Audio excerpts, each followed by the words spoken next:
Offside in Canada presents me, Peter Puck, your irrepressible imp of the ice, and exciting NHL hockey. Peter Puck here again. This time I'm going to tell you about playing the game. NHL hockey, that is, the world's fastest team sport. What makes it the fastest team sport? Well, for one thing, players speed along at up to 25 or 30 miles an hour, and they, zap me about, it speeds over 100 miles per hour. We really move once a game starts. But you say you have seen the game stop. Well, of course you have.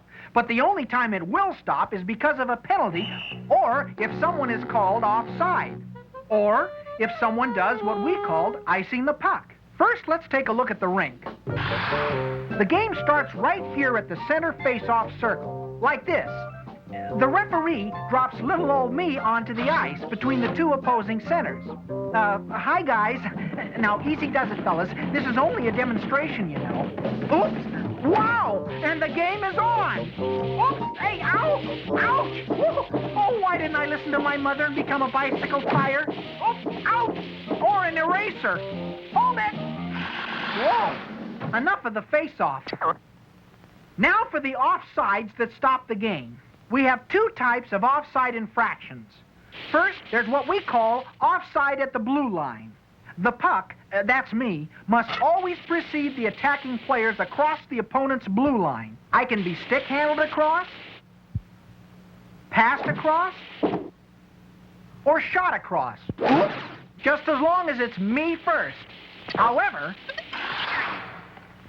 if both skates of an attacking player cross the blue line before I do, that's a no-no. The linesman will stop play, and a face-off will take place in neutral ice at the nearest red dot. The purpose of this rule is to prevent a player from being permanently stationed in front of the opponent's goal. And now for the other offside infraction, known as the two-line pass. This offside is called when a player inside his own defensive zone passes me to a teammate standing across the center red line. I crossed two lines. Now when this happens, play is stopped and a face-off takes place back where the pass originated. And that takes care of the offside rules. But now we come to icing the puck. That sneaky little trick is sometimes perpetrated on yours truly when a defensive player finds the going hot in his zone and decides to cool things off by shooting me all the way. Yikes! Back down the rink and across the opponent's goal line. Whoa! Icing is called as soon as I touch one of the opposing players other than their goalie. Oops! Sorry, Pete. Forget it, Slim. In this case, a face-off then takes place all the way back in the defensive player's deep face-off circle. And it serves them right. You gotta play fair, you know. And speaking of play, it's time to play ball. Oh, wash my mouth out with slush. It's time to play NHL hockey. Woo! Keep your eye on me. I'm pretty fast. At this time, I'm going to talk about timing, equipment, officials, and players. Hey, cool it, fellas. I got something to say. Howdy, fans. Peter Puck here to lay some facts on you about hockey, the world's fastest team sport. Now, the playing time of a hockey game is 60 minutes, composed of 3 20-minute periods, separated by 2 15-minute intermissions. Now, to begin with, before the game even starts, I'm given a deep freeze. Woo! That's to take a little of the bounce out of my hard rubber body. Why, during the game, would you believe, I travel around this rink at speeds over 100 miles an hour. And that's pretty fast for a little guy measuring 1 inch thick by 3 inches wide. Now let's look at our field of play. It's called a rink, and not a rinky-dink rink either. 200 feet long and 85 feet wide. Almost large enough to contain 4 basketball courts. The wooden sides of the rink are referred to as, what else? The boards. And above the boards, there's shatterproof glass. See what I mean? Beneath that ice are the markings we call the center red line, and the 2 blue lines dividing the rink into a middle neutral zone and offensive and defensive zones. At each end are the goal lines with the goals themselves. They are 4 feet high and 6 feet wide. That rectangle before the goal is called the crease, and only the goalie is allowed there, unless I happen to slip in, and then it's fair territory for anybody. Whoops! Hey, wow! Hey, watch it! Hey, wow! These circles and dots are used for face-offs. That's starting play. These are the players' benches and separate penalty boxes. Now about the officials. There is a referee, 2 linesmen, and 2 goal judges, plus some clock watchers and a scorekeeper. The referee, in the striped shirt and orange armbands, is the boss. He's in charge. He starts the game, calls penalties, lays down the law, and his decision in all disputes is final. The referee is assisted in his work by 2 linesmen. Same kind of uniform, but no armbands. The linesmen determine offsides, icing, some penalties, face-offs other than center ice. And they control conduct on the ice. No fighting is permitted, and offenders are removed from play. The penalty timekeeper keeps track of the player's time in the sin bin. The penalty box, that is. Now, at each end of the rink, we have another official, the goal judge. One sits behind each goal in a glass booth. When I, Peter Puck, cross the red goal line completely, the judge turns on a red light. The red light remains on for 12 seconds and is sometimes accompanied by a buzzer or siren, depending on the arena. The scorekeeper keeps score and the statistics, while the timekeeper keeps time. What else? Now for the players. A team has 17 skaters and 2 goalkeepers. A team puts 6 men on the ice. A center, right wing, right defense, left defense, and goaltender. And the same applies to the opposing team. Now the game is basically simple. The 2 teams attempt to zap me. Well, there you have it. The fastest team sport in the whole world. It may be rough and tough on a puck, but love that hockey game.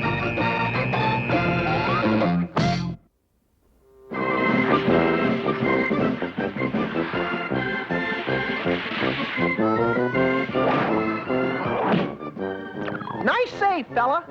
Hi, hockey fans, youngsters and grown-ups too. I'm here to talk about NHL hockey. First, let's review a few rules. Hey, there ought to be a rule about hitting a puck when he's not looking.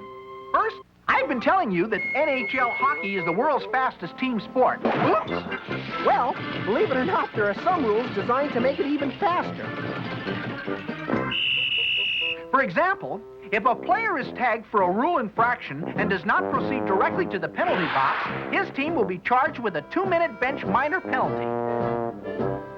That means another man also goes to the penalty box, leaving his team with 2 players short. No more penalty lollygagging without really paying for it. But there are a few special occasions when the clock is stopped. Hey! Yikes! That face could stop a clock. Once a goalie could get time out for equipment repair. He could go to the player's bench and remedy his problem. But not now. A goalie in need of repairs must go directly to the bench, and a substitute goaltender must take over. And there's no warm-up period allowed. An infraction calls for a minor penalty. It's ready or not. The goalie really goes in cold. But now, that first goalie cannot re-enter the game except during an official timeout. Even if the starting goalie is injured, the sub must move in immediately without benefit of a warm-up. Remember, there are heavy penalties for spearing and butt endings. It'll cost a player a 5-minute major penalty and fine. Oh, hey, watch it, you guys. Lay off the rough stuff. There are strict rules against fighting. Any player wearing any foreign material such as tape fists or golf gloves that cut and causes injury, he shall receive a match penalty, and his team will have to play 1 man short for 10 minutes even if the other team scores. But getting back to speeding up the game, the linesmen are instructed on face-offs, even if one center, after prior warning, continues to delay the game by conferring with teammates, the puck should be dropped to start play. Fast enough for you? Remember, I get slammed about at speeds over 100 miles per hour. That could be awfully rough on a little guy like me. That's why we pucks are kind of special. Let me show you how we're manufactured. We're made from a special mixture of vulcanizing rubber. This rubber is extruded or pushed out of its mold like a huge 3-inch rubber salami.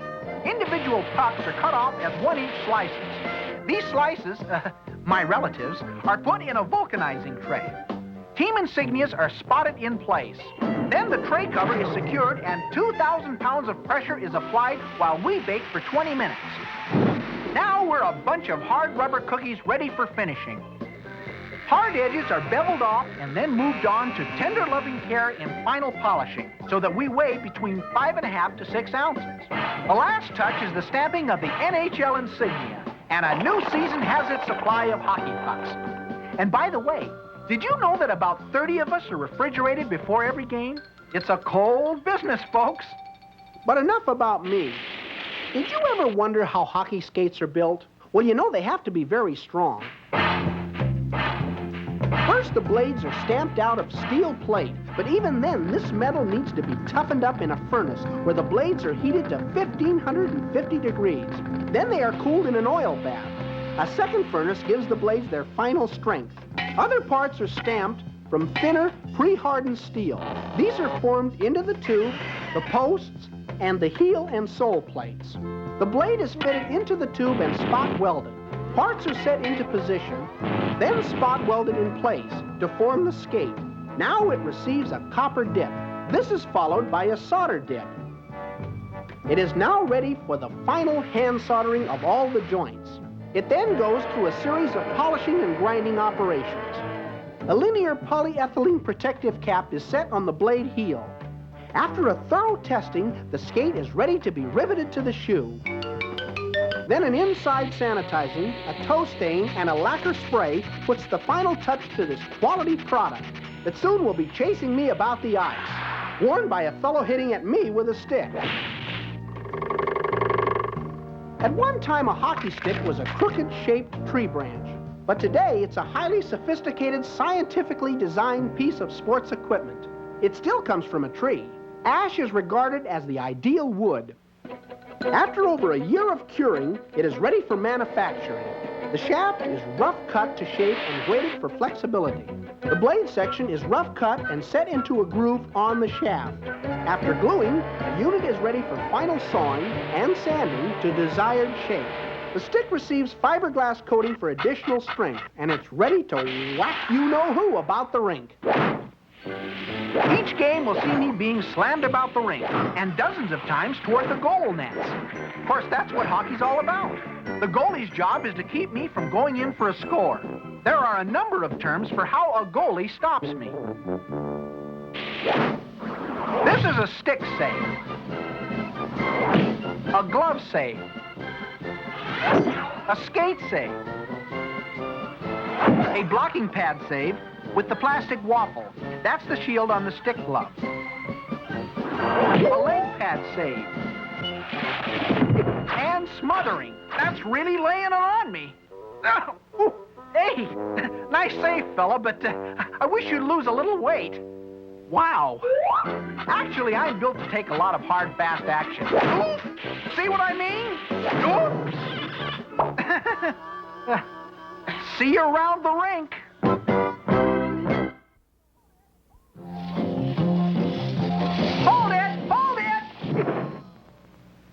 All right, where's the referee? Where's the... Oh, hi. Remember me? Peter Puck. Well, this break in the action will give me a chance to talk to you about penalties, signs, and fines.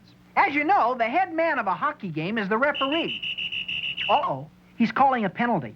That's the signal for tripping. That means that the tripper must spend 2 minutes in the penalty box. His team will have to play one man short while he's in the sin bin.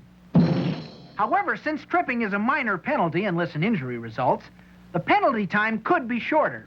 For instance, if the other team has no one in the penalty box, whoops, and scores, the penalized player returns immediately to the ice.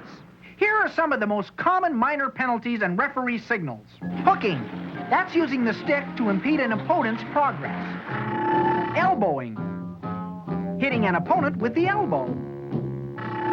Holding. Grabbing with hand or stick. Boarding. That's a violent body check of an opponent into the boards. Interference.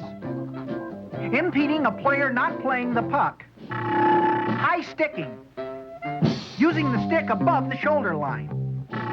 Slashing. A swinging move with stick against an opponent. Charging.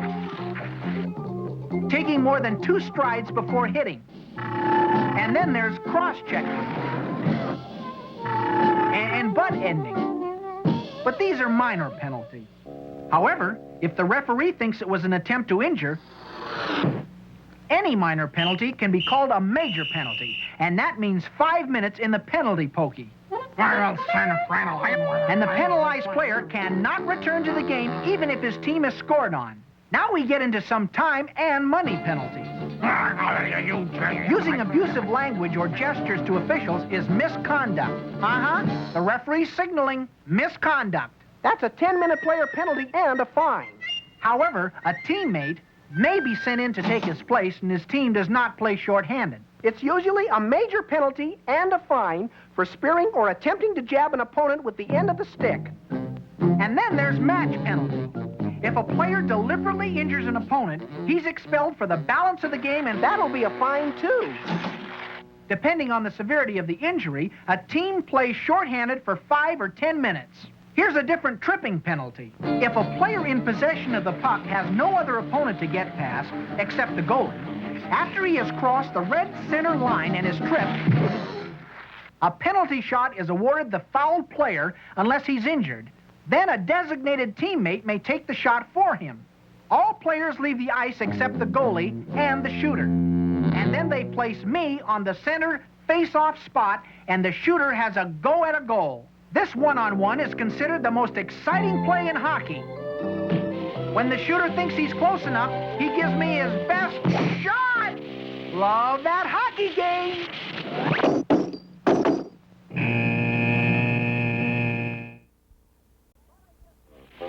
Hi, hockey fans. Thought I'd just slip by. I'm Peter Puck, your knowledgeable, hard-headed hockey expert with a few tips on terms heard during a hockey game. First, you've all heard the term an assist. No, it's not when one player helps another off the ice after a collision. An assist is when player A passes me to his teammate player B, allowing player B to score a goal. In that case, player A is credited with an assist, and no more than 2 assists are accredited on a goal. Now, when you hear the term save, that's when a goalie stops me from going into his goal cage. Woo! Take it easy, Beastie Baby. Ugh, it's Halloween all season for this guy. Anyway, he just saved his team from being scored on and gets credit for a save. Next, we have the slap shot. That's when a player raises his stick over his head and tees off. Yikes! Sending me at those speeds of over 100 miles an hour. Whoa! Personally, I prefer what is called the wrist shot. It's much quicker and more accurate than the slap shot. And easier on the old you-know-what. And now for checking. Checking is guarding, covering, or limiting an opponent's movements and involves body contact. When this delicate art is practiced on defense, it's called back-checking.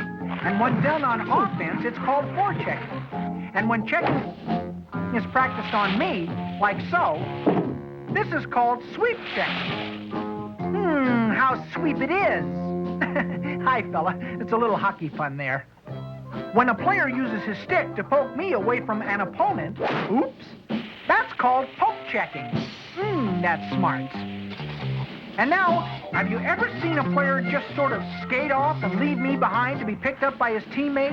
Well, that's called a drop pass. And here we go, moving right along. And moving right along, let's look at what we call the power play. This bit of strategy is used when Team A has a manpower shortage resulting from a penalty. And Team B, with the one-man advantage, will often replace one of their defensemen with a fourth forward to gain more scoring power, hence the old power play. But then, on the other hand, there's what we call a penalty killer. That is, when Team A, the team that's short of a player due to a penalty, substitutes the regular forwards with defensive specialists. Hence, the old penalty killer. Get it? Oh, yes, one more thing. Substitutions are made without stopping the game. All a player has to do is make a gesture toward his bench that he wants out, and a substitute is right in there replacing him. Or the coach can make a number of substitutions, and that's called changing on the fly. No time is lost. Which reminds me, speaking of time, it's time to play hockey. Whoops! Oh, those slap shots. Too much of that and the puck could get slap happy. In the meantime, while you're watching all those big guys, keep an eye on yours truly, Peter Puck, the real star of NHL hockey. I'm what the game is all about.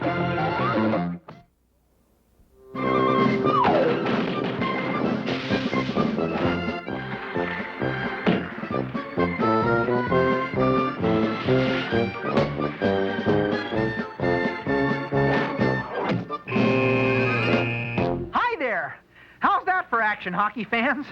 You know, this game may seem a little helter-skelter, every man for himself, but not so. The individual play and team play are really sophisticated planned action for the most part. Well-coached teams have organized patterns of play which they practice. Sure, there's ad-lib action depending on where I bounce, but players practice a lot of set plays, too. Hey, Ref, give me a hand up for a demonstration, will you? Sometimes set plays are difficult for fans to recognize. That's because the players are so skillful and move from one pattern to another with such speed that it's hard to realize they are actually executing set plays. But here's one prearranged play that's practiced constantly by teams and is easy to spot. It's a shot off a face-off near the goal. Okay, let's go. The center on offense in this face-off tries to draw me back to his defenseman behind him, who then takes a shot on goal. Now here's the most important play that's easy to spot. It's a team bringing out the puck, that's me, out of its own end of the rink. That's called breaking out. It happens when a team has control of me inside its own blue line. When the defensive team has control, one defenseman takes me behind his net while the wingers move to the boards for a possible pass. Then the center skates behind the net. The defenseman can either give the center the puck or keep it, or bring it out himself. The puck carrier continues to carry me until challenged, then he passes me off, usually to his winger. This is one of many systems used. Now here's another interesting play that depends on how the defense reacts. This is the 2-on-1 breakaway. That is, two players coming down the ice with me and being challenged by only one player from the other team. He's the last man between the two attackers and the goalie. Now, if the defenseman stays in between the attackers, the player with me is free to take a shot on goal. But if the defenseman moves over to check the puck carrier, he will pass off to his teammate, who now has a shot on goal. Of course, the idea behind all offensive plays is to end up with one man having a clear shot at the goalie. No offense, fella. It's just a game, you know. But let's look at a play where the offensive team has broken out of its defensive zone quickly. It's called the 3-on-2 break with two defensemen in front of the goalie. Now, the center passes me to his right wing, who goes into the corner taking one defenseman along with him. The center moves up, while the left wing breaks toward the goal. The other defenseman has two men to cover, so the right wing passes to whichever player is free, and that player takes a shot on goal. Another version of the 3-on-2 starts out as before. This time, the center carries me to his left and slows down. The left wing then cuts in toward the net as one defenseman covers the center. The center passes me through the defenseman's legs to his left wing, who gets off a shot. Let's look at this again in slow motion.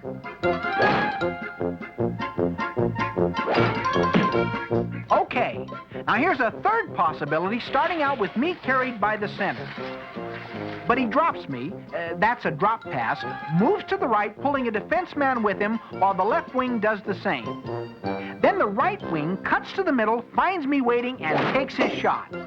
The center and left wing are in position for any rebound. Speaking of rebounds, reminds me of the ALH. No, that's not a new league. It's three famous Detroit players who had one of the trickiest versions of the 3-on-2. Sid Abel, Ted Lindsay, and Gordie Howe. Sid, the center, carried me over the blue line, passed me over to Gordie, who wound up for a shot at the net, but instead slammed me into a certain spot in the corner. From long practice sessions on this play, Ted knew exactly where to pick me up on the rebound, and he would take a quick shot at a goalie who was often out of position. The scoring would go goal to Lindsay, assist to Abel and Howe. That's teamwork. And that kind of teamwork is why Abel, Lindsay, and Howe are considered by many to be the greatest forward lines in NHL history. They call them the production line. Oops. You know, in hockey, a goal and an assist each count 1 point in individual player scoring. There can be up to 2 assists on each goal. Yep, hockey's a team sport of set patterns mixed with skillful improvisation, much like a basketball fast break. You know, Shakespeare might have been speaking of hockey when he said, "The play's the thing." Speaking of plays, that's my cue. Oh, didn't you know? Oh, yes, I do drama and comedy.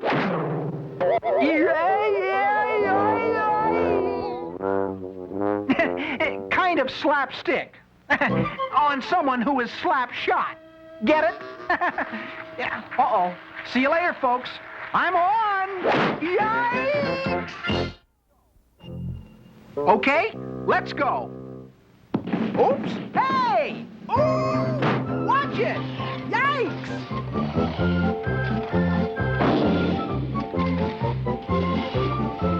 He shoots. He scores.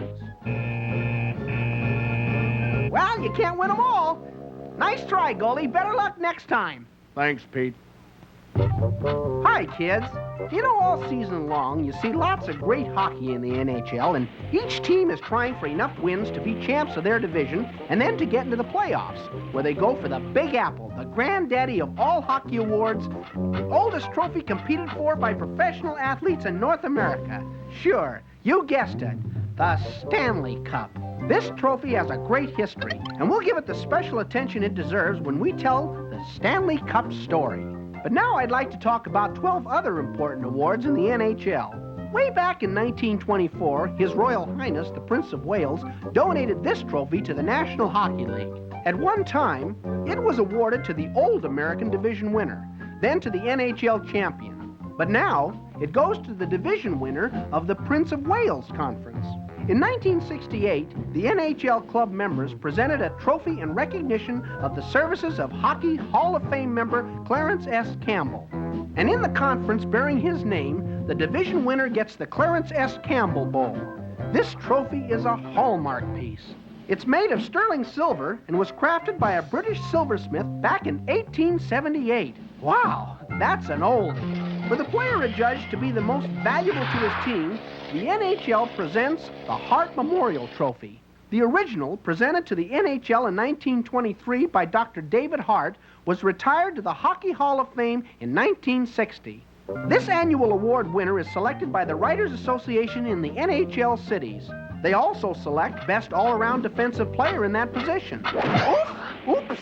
Okay. Woo. The winner of Best All-Around Defensive Play is given one of the newest NHL awards, the James Norris Memorial Trophy. It was presented in 1953 by the 4 children of Hockey Hall of Fame member James Norris. These same writers also select the player adjudged to have exhibited the best type of sportsmanship and gentlemanly conduct combined with a high standard of playing ability. He is awarded the Lady Byng Memorial Trophy, named in honor of the wife of Canada's Governor General in 1925. She presented this award at that time. The Writers Association also vote for the winner of the Rookie of the Year award. It was named in honor of Hockey Hall of Fame member Frank Calder, who presented the trophy from 1936 to 1943.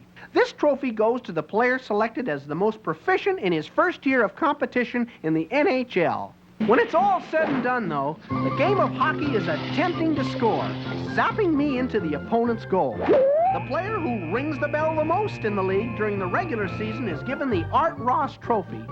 It was first presented in 1947 by another Hall of Fame member, Art Ross, one of the great pioneers of the game. And And on the receiving end, the goalie or goalies having played in a minimum of 25 games for a team with the fewest goals scored against it received the Vezina Trophy in honor of the great goalie George Vezina, known as the Chicoutimi Cucumber, who played from 1910 to 1925. The Professional Hockey Writers Association is the trustee for the award honoring the late Bill Masterton of Minnesota. It goes to the NHL player who best exemplifies the qualities of perseverance, sportsmanship, and dedication to hockey. The New York Rangers received a special trophy in 1966 honoring their great Hockey Hall of Fame member, the late Lester Patrick. Since 1966, miniature copies are awarded annually for outstanding service to hockey in the United States. To honor Toronto's Conn Smythe, Hall of Fame member and honorary governor of the NHL, the Maple Leaf Gardens Limited established this annual trophy to go to the most valuable player to his team in the Stanley Cup playoffs. The newest trophy is presented by the Radio and Television Broadcasters Association. It is the Coach of the Year award. By the way, you can see all of these trophies on display at the Hockey Hall of Fame building in Toronto. Well, that's it, kids. These are the valuable honorary awards that give special recognition to outstanding members of the NHL family, and we're proud of all of them. You know, I don't like to be pushy, but I'd like to see him present the Peter Puck Cup. After all, I'm such an ice guy. Ice, that is? Hey, just a joke, fellas. Anyway, keep watching your favorite players. They could be this year's winners. And keep practicing, kids. You could be future champs. Love that NHL hockey. Hi, kids. I'd like to tell you about some very special events in the world of hockey. I call them my memorable moments. Hey, ouch! But that's one I'd like to forget. Hold the sticks, fellas. I'm about to scan through my old scrapbook. Let me see. Oh, yes, I remember this one. One of the real thrillers. It was the 1928 Stanley Cup Series between the New York Rangers and the Montreal Maroons. Montreal had won the first game. In a scoreless second period of the second game, I was being carried down the ice by the Maroon center, Nell Stewart. He zapped me at the New York goalie, Lorne Chabot. Oops! The shot caught him in the left eye, and he was out of the game. Sorry, fella. You know, in those days, the goalies didn't wear face masks, and they suffered a lot for the lack of them. There were no substitute goalies then, either. The New York Rangers had 10 minutes to find one. What to do? The manager-coach of the Rangers, Lester Patrick, didn't have an experienced goalie among his players. He tried to enlist an Ottawa goalie sitting up in the stands, but the Montreal coach wouldn't allow it. Patrick told his players that one of them would have to tend the net. His center, Frank Boucher, turned to him and asked, "How about you playing goal?" Lester Patrick was 45 years old.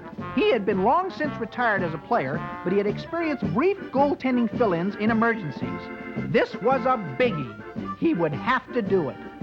And he did. He inspired his Rangers, who played the greatest game of their lives. Every time a Montreal player dared get me close to the Rangers' white-haired goalie, they would come crashing out of nowhere and get me out of it. Well, most of the time.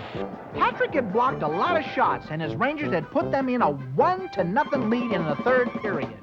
As fate would have it, that Nell Stewart fella moved me towards Patrick with 6 minutes to play and tied up the game. But the Rangers' Boucher won the contest 2-1 in the overtime. The Montreal crowd gave Lester Patrick a roaring ovation for his outstanding performance. And with a regular goalie, his inspired Rangers went on to win the Stanley Cup.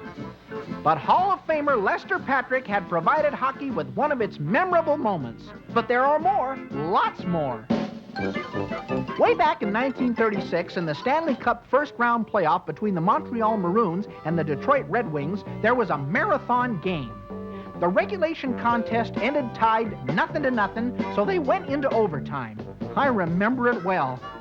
I got belted about for 20 minutes and still no score. Whew. And then another overtime. Then another. And still a scoreless game. And another. And another. The players on both teams were exhausted, and I was a little beat myself. League President Frank Calder refused a request to postpone the finish the next night. The teams decided to flip a coin to select a winner or play without goalies. Either way was fine with me. But when they asked the 15,000 fans, they wanted no tricky finishes, so overtime 6 was started. Whoops, here we go again. Finally, 16 and a half minutes into the period, Detroit rookie Mud Bruneto poked me into the net for the winning score. Wow, it was 2:25 a.m., 5 hours and 51 minutes after the start of the contest. Hockey's longest game was over, and not a minute too soon. My hard rubber body was softening up. Oh, here's one of the all-time super stories, and it involved one of hockey's greats. Maurice Rocket Richard, the dark-eyed demon who played for the Montreal Canadiens. In a Stanley Cup playoff against Toronto, Rocket Richard was a one-man skating rampage. To his opponents, his dark eyes seemed to blaze with fire. No scores in the first period, but in the second, Richard rocketed me in for 3 goals. It was the hat trick with assists from the famous punchline. Oh no, that's not the finish. In the third period, he zapped me into the net for 2 more. Montreal 5, Toronto 1. Some folks saw it like this. Richard 5, Toronto 1. When the 3 top stars were honored, guess what? Yep, the Rocket got the triple honor from 12,500 Horse fans. I'll never forget that night, especially the Rocket's blazing eyes. Of course, they didn't really blaze. Or did they? No matter. It's part of hockey's memorable moments, and there are lots more I'll be bringing to you. Uh-oh. Yikes! Oh, ouch! Meanwhile, it's back to the old grind. Some of these heartfelt moments I'd like to forget. See ya, kids!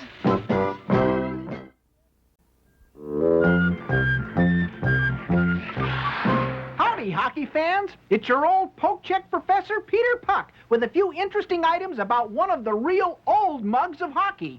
As a matter of fact, it's the oldest trophy competed for by professional athletes in North America. Hey, watch it! Whoa! No, this isn't the old mug I'm talking about. It's over here. This is it, the old Stanley Cup, the symbol of hockey. It's almost as old as ice hockey in North America, which started a long time ago. The first recorded ice hockey game was played in Kingston, Ontario in 1860. But the first formal rules were drawn in 1879 in Montreal. In those days, the goal had no net, just 2 posts. And when the puck went between them, it was a score. And the goal judge waved a hanky. It was a fast and furious game right from the start, and rapidly gained national attention in Canada. So much so that in 1893, a representative of Canada's Governor-General, Frederick Arthur, Lord Stanley of Preston, the man who donated the trophy, presented it to Montreal AAA champs, an amateur team. Ironically, Lord Stanley never saw a Stanley Cup game. The original cup cost $48.67 and was about the size of a football. In fact, at one victory celebration, the old mug was drop-kicked onto a frozen canal in Ottawa and left unceremoniously until the following morning. A championship Montreal team was once photographed with the cup, but they left the studio without the trophy. It was found by the photographer's mother, who used it for a flower pot for a while. The old cup, once captured, had a history of being ignored. The Ottawa Senators' King Clancy, a Hall of Famer coach and current VP of the Toronto Maple Leafs, left it in his living room as a catch-all for letters, bills, gum, and cigar butts. Hey, watch it, fella. Show a little respect for a symbolic heritage. In 1924, another Montreal player had to fix a flat tire on the way to a victory celebration, but he left the Stanley Cup on a street corner. Fortunately, it was found later that night. And you watch it too, Bowser. Yep, the old mug weathered a lot of rough going. It's had its face lifted a few times along the way. Additional silver sections were added, and what with all the engraving over the many years, the Stanley Cup's value is said to be over $15,000. This top section is an exact copy of the original trophy in every detail. The original is preserved in the Hockey Hall of Fame vault in Toronto. Since 1910, when the National Hockey Association took possession of the Stanley Cup, it has been the symbol of professional hockey supremacy. But even before that, teams went all out for the prize trophy, too. Let me show you. Here's my old diary. It says in 1904, a Dawson City team challenged the Ottawa Silver Seven for the Stanley Cup. They traveled 4,400 miles by dog sled, boat, and train, led by the famous King of the Klondike, Colonel Joe Boyle. It took 23 days to get to Ottawa, where they were defeated by the great Silver Seven, 9-2 and 23-2. It was a memorable series. In the second game, Ottawa's fantastic one-eyed Frank McGee went on a scoring rampage. He zinged in 14 goals with 8 of them consecutive scores in 8 minutes and 20 seconds, an all-time record. In one early Stanley Cup series between Winnipeg and Montreal, a heated argument about a ruling caused the referee to leave in a huff, resulting in the only uncompleted game in the history of the Cup Series. And there's stories of outstanding player courage. Take the Toronto Bobby Bond saga in 1964. In a Stanley Cup game with Detroit, he was carried from the ice on a stretcher late in the game. After he was revived, he returned to score the winning goal. Only after the deciding game did he admit to a broken leg and have a cast put on it. His team had won, and he was named one of the stars. All the breaks went his way, you might say. But that's typical of the player's desire in the Stanley Cup playoff series.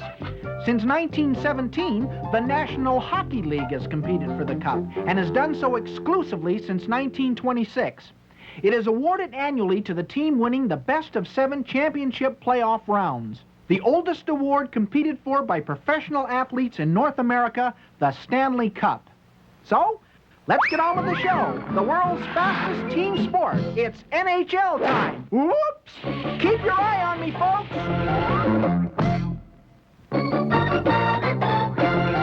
Keep watching Hockey Night in Canada, kids. See ya!